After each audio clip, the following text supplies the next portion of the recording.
All right, let's go right into what you do daily, which is trying to explain to younger people how they can really secure their financial future and how they can do better with their finances. But the first question for me would be, are you sure that looking at all that Nigeria is going through right now, do you genuinely believe that the average young person, the average young Nigerian, can still build a secure financial future? Do you honestly believe that?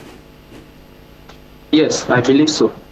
Definitely, the average young Nigerian can still build a financial future because of the opportunities that the internet has brought to us.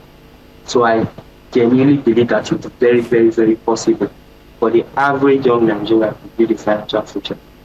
Okay then, from your experience training a lot of people, online, Africans across various platforms, what is the one financial mistake that you would say that young persons, especially in Nigeria today, what is one major mistake that they usually would make financially?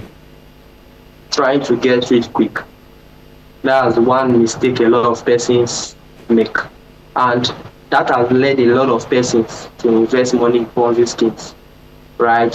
For instance, over the last 3 years, Nigerians have lost a total of over 175 billion naira in Ponzi schemes alone. So a lot of persons are not patient enough. A lot of persons don't understand the money and investing game. And a lot of persons make the mistake of trying to get rich quick. That has led them to gambling too. And Nigerians have lost a lot of money from the Ponzi schemes and from gambling.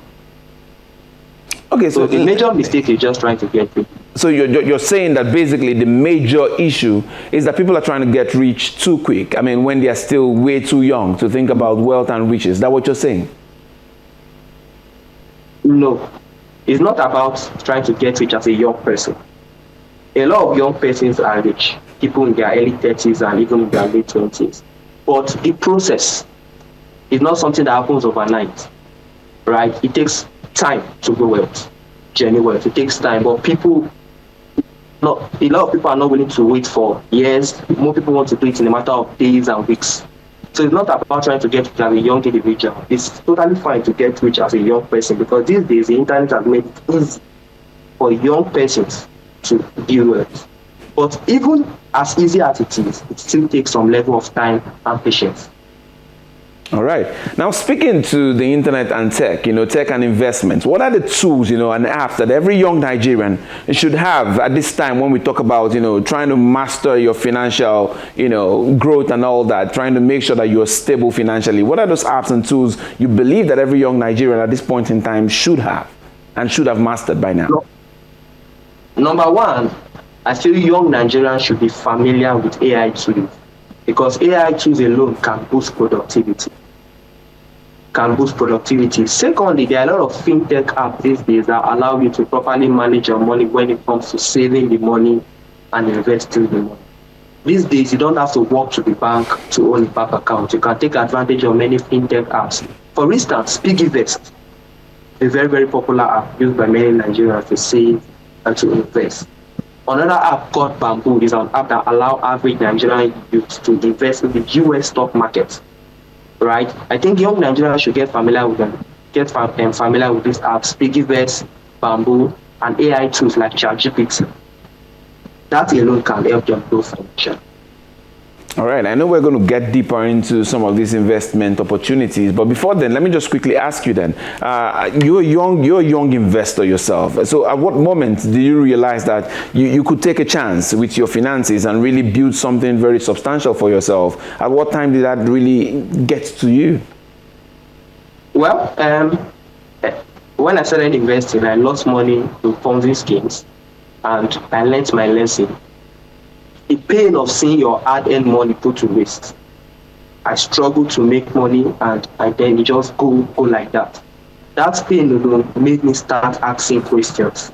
How do I now properly invest my money in such a way that my money is safe and I can grow it? So that moment, that point was when I started researching and learning the different investment opportunities available in Nigeria and the global markets. Well said. So are you saying to us right now that as somebody who's investing, right, is the Nigerian economy, is it hostile to young investors, or are young people simply not financially literate enough to get themselves in that investment space and get those opportunities working for them? Well, truthfully speaking, the Nigerian economy is not really friendly to young investors because it's not really stable. But at the same time, a lot of young persons are still not financially literate, because if the average Nigerian youth can equip his or herself with the right information and knowledge, that person can still thrive even in the present Nigerian economy. Right? That person can still grow wealth even in the midst of the old style economy we have in Nigeria. So I would say it's a mixture of the two. The economy is not really stable, and at the same time, young persons are not really financially literate.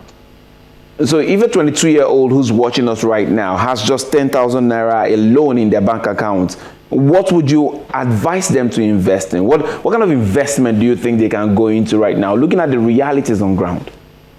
Okay, that's a very tricky question.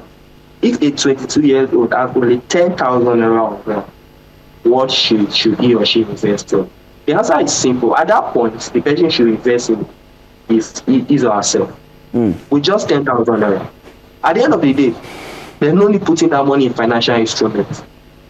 The major aim of investing in financial instruments is to grow money, not to make money.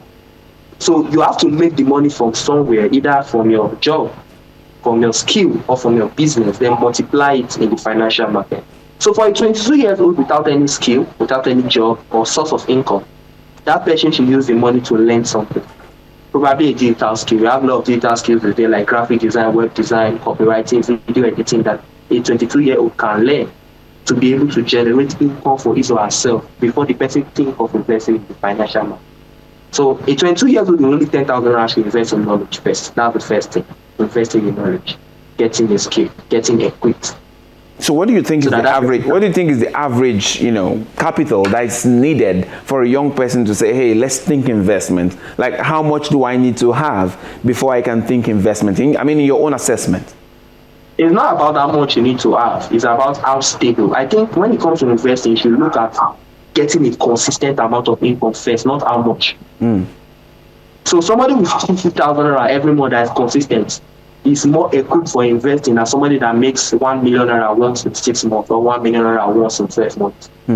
So you should be able to get to that level where you can generate a consistent amount of income, predictable. Then that is when you should think of investing. Not really the amount.